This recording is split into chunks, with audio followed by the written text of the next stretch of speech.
Welcome back to the channel, everybody. It's been a while since I've picked up the camera. It's been about a week and a half. You can probably tell from my voice, but I'm recovering from a cold or whatever it was. For the last week or so, I have been pretty much bedridden and unable to do anything. If you guys follow me on Twitter, I've been talking a little bit about it.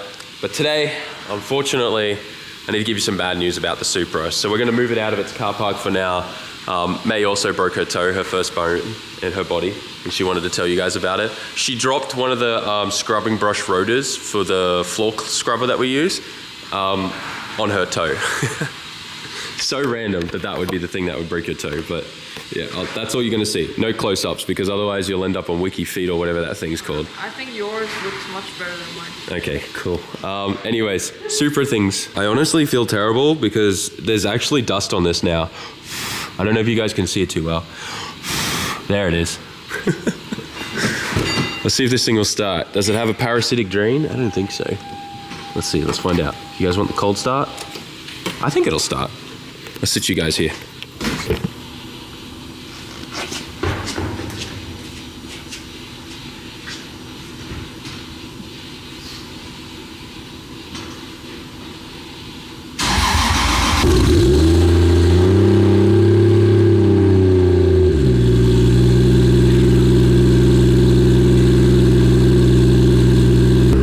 So good.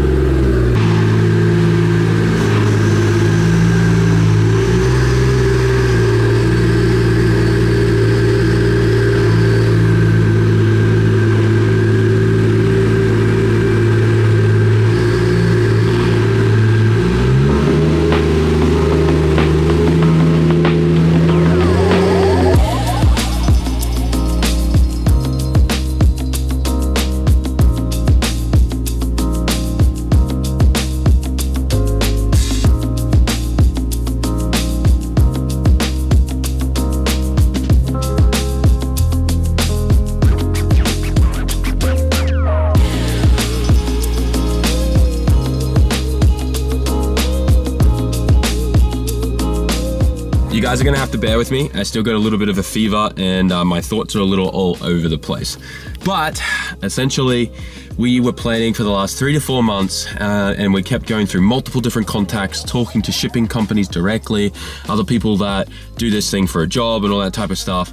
Long story short, being a foreigner living in Japan, unless you have switched over your passport to be Japanese and I become a full Japanese citizen, it is quite difficult to do the whole carnet process and get that passport for your car so that you can use the plates and the registration here in Japan in Australia.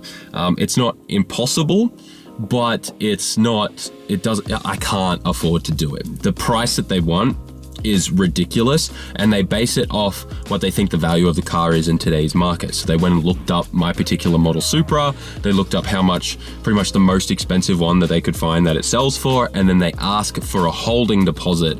Pretty much all in all, it was gonna cost me over $100,000 to do it, pretty much. And they would hold on to most of that money, and then when the car comes back, they would be returning it, right? But there's so many other things and stuff like that involved, and it just doesn't, I'm not in a financial position where I can go and put that kind of money up, let alone do I even have that kind of money and all that type of stuff to be able to do this. And unfortunately, it means that I can't bring this car to Australia as much as I really wanted to. It's just not going to happen. Maybe in the future, if I end up deciding to surrender my Australian citizenship and become a Japanese citizen, maybe that could be on the table. Or, maybe I just somehow have a ton of disposable income and can just give the Japanese transport department $100,000 to hold on to for a year before they give it back. I don't know. But long story short, it's become very difficult for me to do this, and I've made a decision to kind of give up on that avenue. Now, the good news is that I spoke to my mom, and we think Dad will be able to travel here. There's a few options that we can do it. We can do night flight, where it's a quick 7-hour direct flight from Brisbane to Tokyo. That way he's less likely needing to get up and go to the bathroom and stuff like that, and need the assistance of the airline staff and whatnot to, combine the 2 bathrooms and stuff like that when you need that kind of assistance. Otherwise, though, you know, there is the option of a cruise ship or something like that to get him here. But I think we're going to try and do the night flight thing. Recently, Qantas has these really good direct flights from Brisbane that are like nighttime flights. So like you jump on the plane at like, you know, 9 p.m. at night in Australia and end up in Tokyo at like 7 o'clock in the morning, which works out really, really well. So we're going to try and aim for that. If that doesn't seem like, if Dad's not comfortable with that, then yeah, the cruise ship option is probably the only option there to get him here.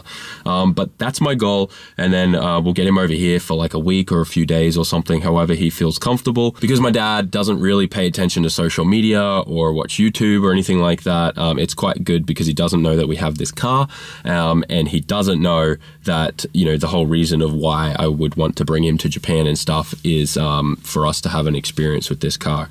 I think, you know, I'll just kind of be like, yeah, come hang out with Hugo and everyone and stuff like that, and just kind of play the card of I'm too busy to go to Australia this year, so why don't they come here?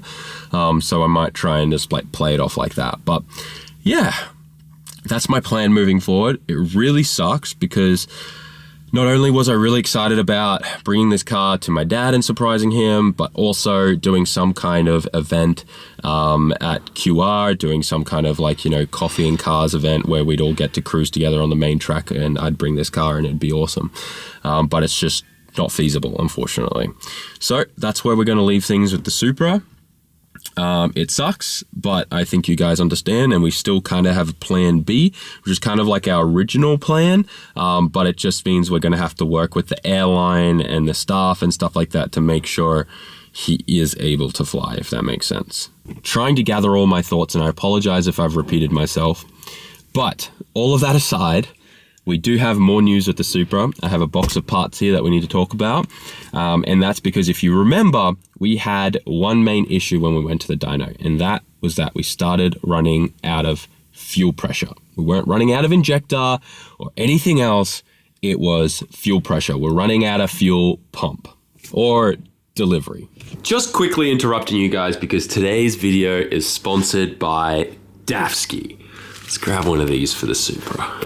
Those of you that have been watching the channel for a long time know that Dafsky has been with us from the very start. I've always said this, but air fresheners are one of the cheapest, easiest, and quickest mods that you can do to your car to personalize it. You throw it in the interior, you pick whatever design you want. Hang on, let's just get this open real quick. It's simple, it looks good, and of course, it smells good.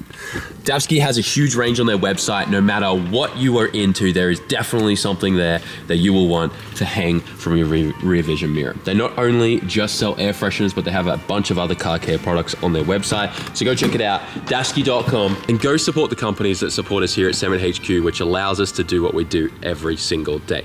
Dafsky, thank you so much for sponsoring today's video. Let's get back to it. Now, everything in the engine bay is actually really good. We have tons of delivery here to the fuel rail. We've actually got dash 8 going to it and dash 8 return. The only thing is pretty much just under the bottom of the firewall there is it goes back to the factory lines.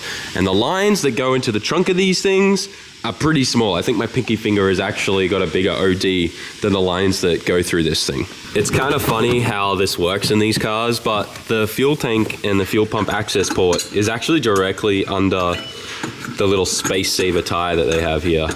It's kind of funny. It's like this little dome thing. Now, the little like locking collar rings on these get damaged all the time, so you need to generally replace those, but oh, there's a lot of 10 mils I have to undo to get that off, but that's where the fuel pump hat is. I was going to show you how small the lines are, but I'll show you later. Now, fortunately, even though Toyota has stopped making a lot of parts for these cars, something they haven't stopped are the little fuel tank collars that I was telling you about that always end up getting damaged. So you can get these brand new, which is awesome, and the seals with it. So I was able to get one of those. That's the part number if ever you need one. And we're going to be pairing it up with some goodies from Radium. So this here is Radium's pretty much drop-in fuel hat setup for a Mark 4 Supra or JZA80 Supra, depending on where you live in the world, depends what you call it. But this thing is pretty much the best solution when it comes to wanting to replace the old crusty one that uses just one pump and a really small connector at the top, which really isn't meant for powering more than a single like 255 liter per hour pump. Once again, guys, I apologize. I'm struggling to get my thoughts out today.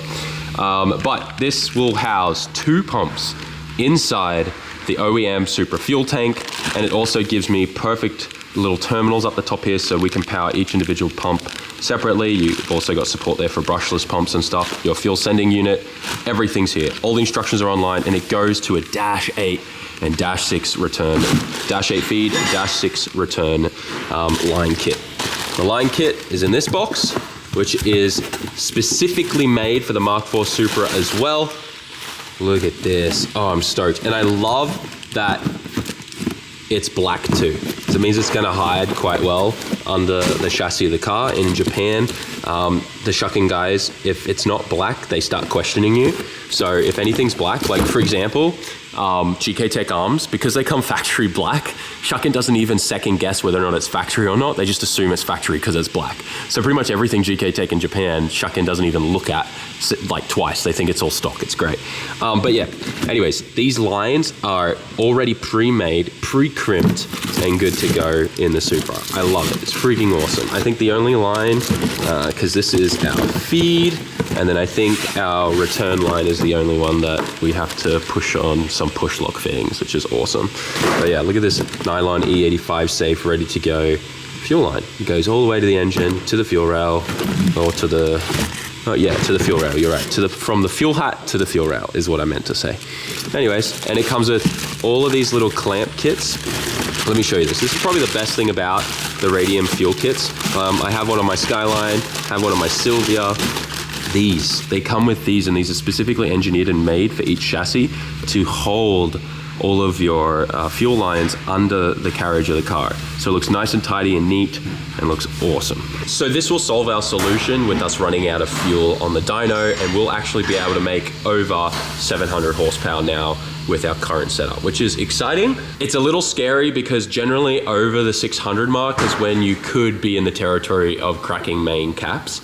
The 2JZ engine is really, really incredible. It's really strong. People have run them up to 1,000 horsepower, but to consistently be making like 750 horsepower non-stop with stock caps is a little sketchy. They do tend to crack it around that point, and it's kind of anyone's guess. It's kind of like how the RB26 cracks the block from like, 550, 600 horsepower up to, 2Js like to crack main caps, which is kind of a thing. But anyways, that aside, so we'll be running this stock motor at 700 on high boost, probably a little over that. Well, I'm gonna try and shoot for 750, but that'll be only on high boost. On the street, this thing will just cruise around at always like the 650 mark, which I think is perfect. It's the only time we're gonna click that button for that 750 is when we need it for some fun.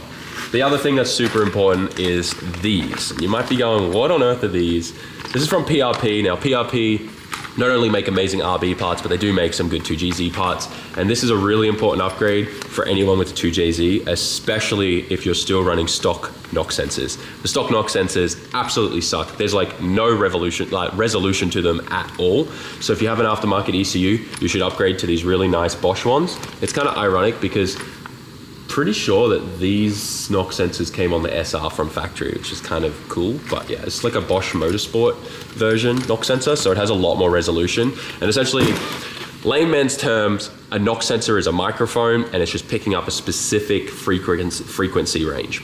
The stock frequency for the stock knock sensors on the 2Js only read between this kind of frequency, which a lot of aftermarket ECUs can't really like function well with. So if you get one that has a wider range, then you're able to do some cooler stuff with it. I may have butchered that, but I tried to like break it all down to lame terms and everything. I think I'm right. Let me know in the comments if you know about that. But that's where we're at.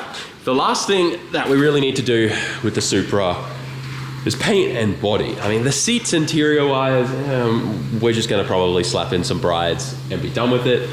I can't make myself go to Recaros. I just can't do it. I've always been a bride guy, so we need to stick to brides, I think. Nice set. Maybe we'll get a reclinable for the passenger seat, and the driver's seat will be a full bucket. But the biggest thing is Aero. I've made a decision, 100%, I need a new Aero kit for this car.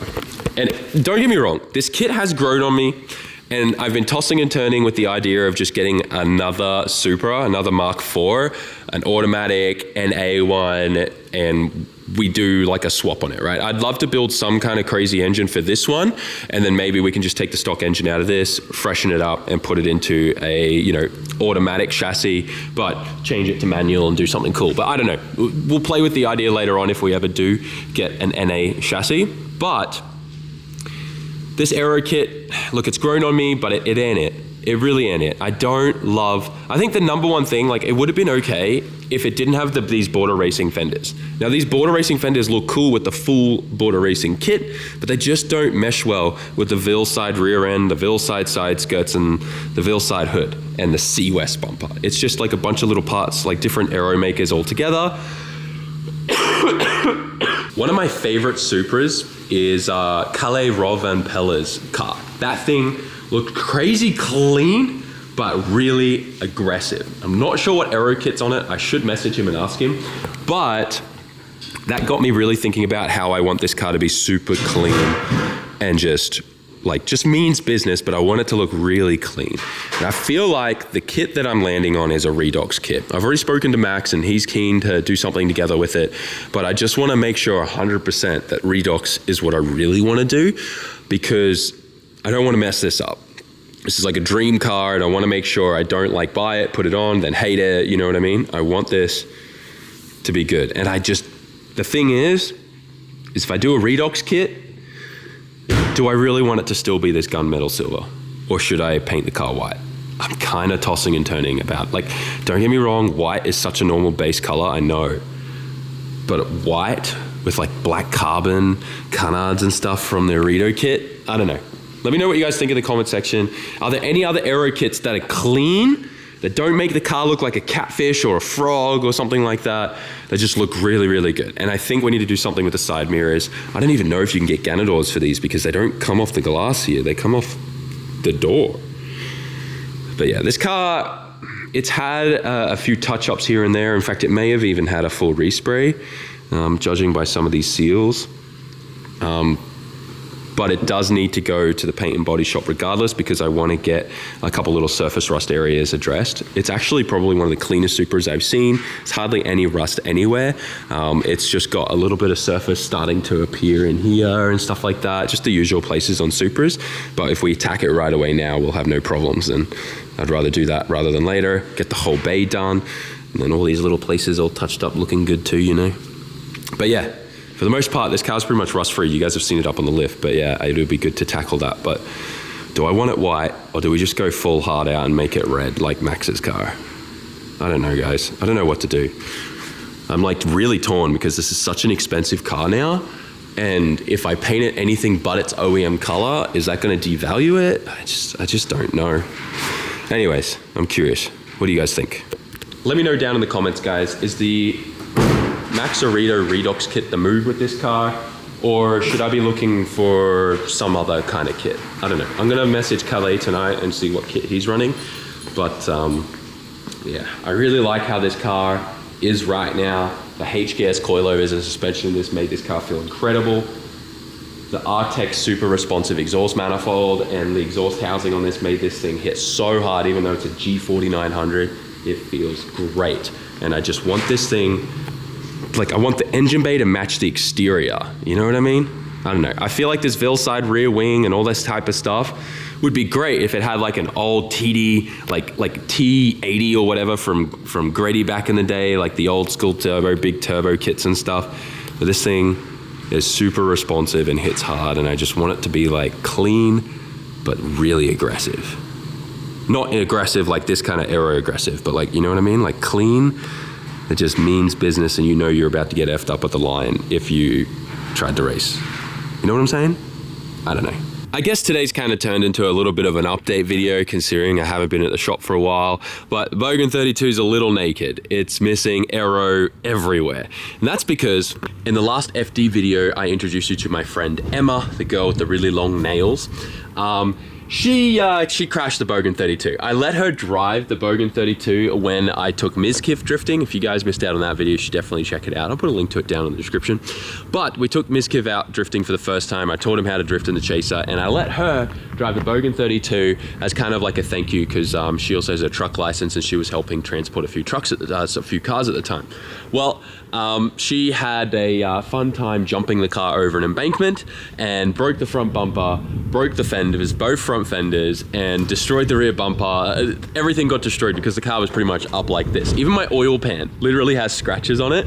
And luckily, just a few fins of my power steering cooler got damaged. Let me show you this. It's kind of funny that the intercooler is so high up, it missed this, thank God, but you can see it hit here, damaged some of the fins there, and you can see the scratches on the oil pan. It's kind of wild. Actually, I didn't even know it was that bad until I took the bumper off and was under the car trying to diagnose a faulty crank sensor. But yeah, long story short, Bogan 32 Aero is all off and in pieces, and it's getting fixed right now by Neon Sun at his shop, who did the paint job for us. And then I actually have a really cool mod coming for this car. I've ordered new strut tops for it to convert it to S chassis ones. So we're going to be actually converting this from the double wishbone suspension to the same S14, S15 front suspension, which is a McPherson strut, getting rid of the double wishbone and going to an S chassis knuckle with an S chassis lower arm and everything. I'm actually really excited because that's going to make this thing finally steer good. Then the next car video that I'm going to be working on where we're wrenching on a car will be this thing. There's an endurance race coming up really soon, and I want to make sure that this thing is ready for it. We got this thing running on the Link ECU, and we got to get it tuned, and I got to sort out the interior and put a bucket seat in there, as well as make some kind of dash. So I have a plan of attack. The other thing I think we're going to do too is, since we have a Link on this, I don't even think I need an idle control valve, so I'm going to probably just delete this and cap that off and not even bother using one of these big things, and that way we can just control idle with ignition timing, and then we'll crack the throttle body a little bit, and I think this thing will be fine. It's just a race car. This thing will never get driven on the street ever again, and this thing's gonna be sick. If you guys don't remember this, we bolted a supercharger onto it, fabricated everything out. We moved the throttle body from there to here. This is a whole thing, but this thing even has a throttle cable now. So this thing's sick. Honestly, this thing sounds amazing when it fires up, but we still just got a few little things to polish up on it, and then this thing will be a dedicated track car for racing. I think we need to have some kind of like spray paint number on the side or something. I don't know, maybe 1111. Oh man. Once again, I apologize immensely for how bad I sound and how all over the place I am, and for this overall video. It's not exactly the video that I usually like to make. A bunch of talking and updates and nothing really kind of like wrenching happening, but I'm still really sick. I just got back from the doctors. He gave me more medicine. I still have a fever. So hopefully we can knock this off in the next few days and I can get back into my groove and start making the content that I know you guys love, but most importantly, I love making. So thank you so much, guys. Like, comment, share, and subscribe. I can't even speak right now. Go to SAMMIT.net, place yourself some orders. And once again, Dafsky, thank you for sponsoring today's video. I'll see you in the next one. Peace.